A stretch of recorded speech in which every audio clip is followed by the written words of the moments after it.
पांडे जी जा रहे हो? जाना नहीं है, आ जाओ तुम इधर ही आ जाओ।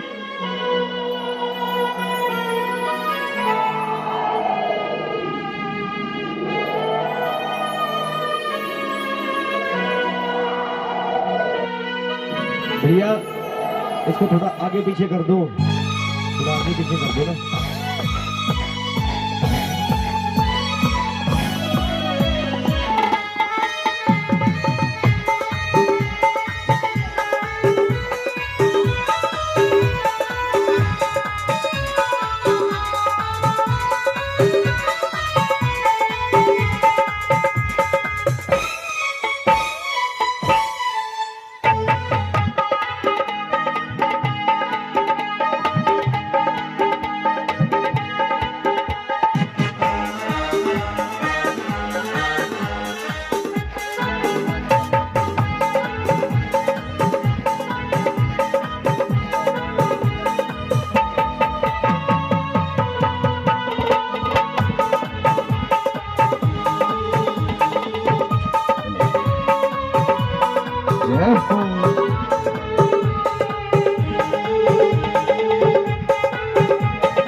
और देवा जी जहाँ कहीं भी हो स्टेज पर आ जाएंगे। देवा जी बैठ जाओ भैया, आप लोग आगे आगे बैठ जाओ।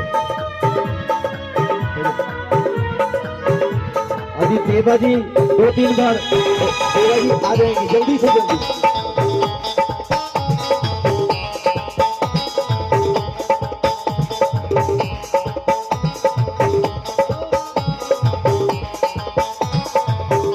और पंडित अनुज तिवारी शास्त्री जी, उनसे निवेदन है कि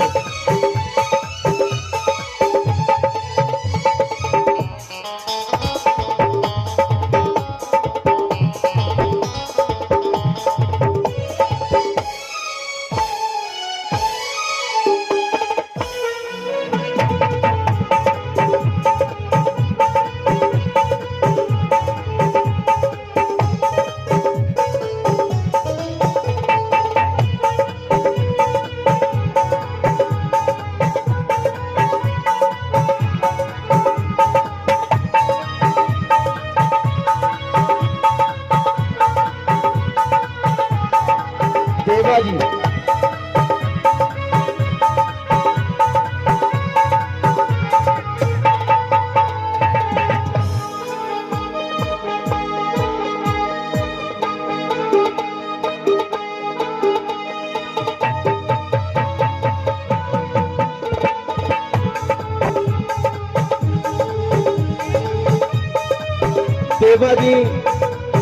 देवा जी से हाथ जोड़कर निवेदन है कि जल्द से जल्द पंडाल में आएंगे।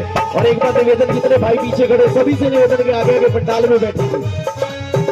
नव जागरण समिति की ओर से